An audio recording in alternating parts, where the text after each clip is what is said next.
Gaming stocks took a massive hit today. I mean, we can look at Unity Software. The stock is down roughly 24%. Roblox was down roughly 13%. Nintendo down over 5%. Take-Two, the ones that developed Grand Theft Auto, down over 7%.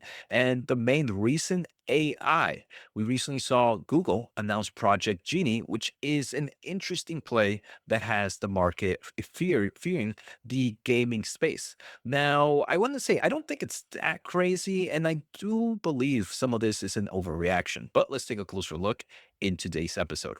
All right. So, for those that are not familiar, Unity software is a software that is used to develop gaming solutions. Now, today, let's kind of look at the top level. Today, Google DeepMind released Project Genie, which is an experimental research prototype that lets you create, edit, and explore virtual worlds. So, pretty much, you give it a quick prompt and you're able to create this quick world where you can kind of just interact around it, right? And it looks pretty much like a game. Now, it does come with a lot of barriers at the moment. First, you can only play for a few minutes, a few seconds, right? I'm actually, the second thing is this is behind a massive paywall for Google. You can only use it if you have the subscription that pays $250 per month. Yeah, per month. First thing you can see is that very low time and it's a very expensive project. This is not something that I think we will see in scale anytime soon. Now, as an AI investor, something like this gets me pretty excited because it showcases that if a game, right? How long does it take to complete a game? To complete a game, it could take over 10 hours. Some games are even longer than that if you want to do a full completion and get everything done. There's so much things that happen in the game, from gear, from quests, from actions, from boss fight tactics, that if we're starting to get into this gaming AI, we are literally in the early steps. We are nowhere near there. And if we want to get there, there's going to need a lot and a lot and a lot of compute. So, because of that reason, I think companies like Unity are being a little bit, or the reaction is an overreaction, because I don't see this happening anytime soon. And if it does happen anytime soon, I believe these players have plenty of data. I've talked about it in the past, right? This channel, we really focus on AI. The ones that are going to win are the ones that have the data, that have the information, they have the collection of tools. They're going to be able to put this together. And some of these companies have have a lot of that, right? So it allows them to create that moat. Now, before we go on to some of the other things, I want to kind of showcase Unity software, right? I used to own this stock. I don't own it anymore. Um, I, I haven't talked about it too much because it hasn't really been too much in the face of the AI market, and that's what we're discussing a lot. But Unity. Let's look at the business. Total revenues, we can kind of see things started to improve recently, right? You're kind of seeing an improvement of total revenues. Gross profit margins for this company have been pretty stable around the low to mid 70s. So it does seem like there's a little bit of a turnaround here for revenue in forms of Unity software. Now, if we look at their two main markets, it's the growth solution. And the growth solution is they help gaming companies with advertisements and ways to grow their overall product after the development phase. And that seems to be the biggest growth driver for them. The second is the create solution. And this is pretty much what helps you create, right? So if you're telling me we're going to get a world where gaming is going to be easily made, then you're going to need some tools to help grow that game once you create it. So first of all, I wouldn't be too worried about it for Unity software investors. Now, if you want great charts like this, make sure to check out fiscal.ai/Jose. It's a platform I use on a daily basis, and it helps me do a lot of this research a lot faster. Now, like I mentioned, right, grow solutions, right? So that would be, if you're growing, if you, like I mentioned, if you're making all these games, growing it would be a great aspect, and it could be a tailwind for Unity. Now, improvements in the company's balance sheet is also happening, right? Historically, like in June, March, this company made massive acquisitions, and you saw massive growth in debt and cash. It was almost a two times debt compared to cash. Now you're getting closer to a 1-to-1 ratio. Not there yet, but you're getting closer. And you're also seeing improvements in free cash flow as well. So the balance sheet has cleaned up a lot better for Unity. Now, in forms of valuation, this company does trade at a premium compared to its overall median. Price to sales ratio of 8.3, where the median in the past 3 years is around 5.1. Forward PE ratio right now of 45. where the median is around 33. So it is, even after this drop, trading at somewhat of a premium. But I think we are seeing a different company that is transforming even better and better. Just some final metrics. Again, these metrics are easy with Fiscal.ai. You're seeing dollar-based net expansion improving compared to about a year ago, now over 103%.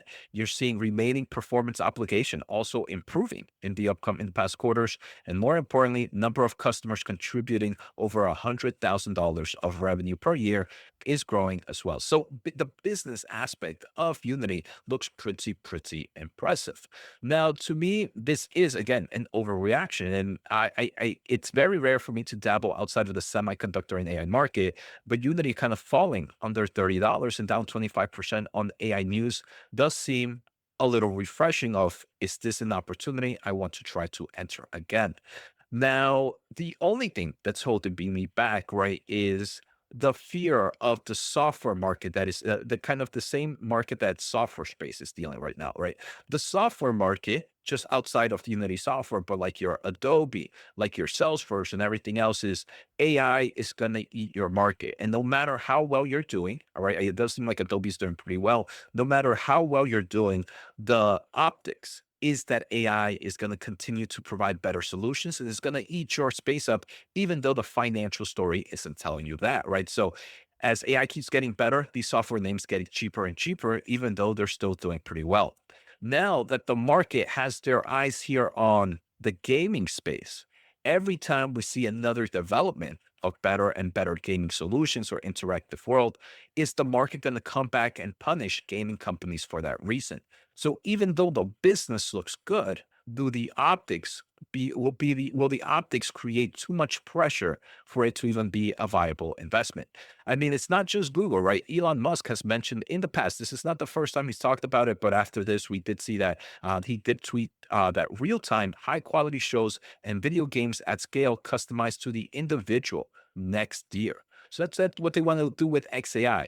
He says medium to high resolution real time video will technically happen this year, but too expensive for mass market. Eventually, that's going to get cheaper and it will be available for the mass market maybe in 2, 3 years.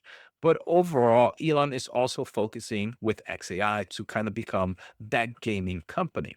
Now, I actually subscribed to the $250 here for Google today, just so I can be able to do this. So here we have, let's create our world with Genie. So the environment is in a hectic stock market trading room while stocks are dropping. My character is a typical Wall Street trader. I'm going to put it in third person.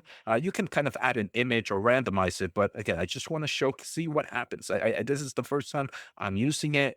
We're going to create sketch. All right. So we're going to create, it's going to create a sketch. I'm pretty sure it's going to give me a quick image to see if this is what I want to go about. And this is crucial, right? Because developing this type of world is going to be super compute intensive.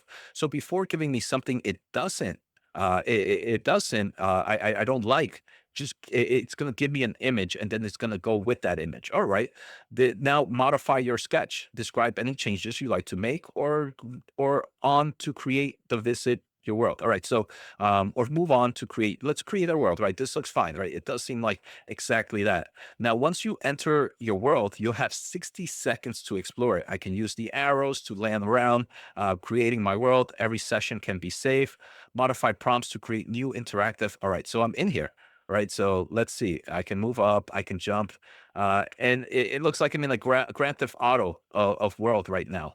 Um, so, I mean, you can obviously see this is pretty cool, but at the same time, everything is so distorted, and it's yeah, I don't think we're there at breaking games just yet, right? This is a prototype. I don't have a quest. I don't have anything that I can do. Very early stages. The type of compute that you're going to need for this is wild. No one's you're not going to get this in the mass public anytime soon. And again, the companies that are going to be able to integrate it into their platforms are going to be the real winners. I think companies like Unity Software and all these other players will actually benefit with things like this. Now, again, I think the biggest worry for me is how the market will react to the optics every time Google Genie or Project Genie releases something new. Every time XAI maybe releases something new. How will the market react? And that make it kind of a market where it's almost uninvestable just even though the businesses can do fine just because of the way the market is perceiving it. So we'd love to hear your thoughts. Again, that's the biggest reason I kind of are not liking Unity software is just the optics, and we see it with the software space. But overall, this gets me extremely bullish for the AI industry. Take care, have a good day, and see you all next time.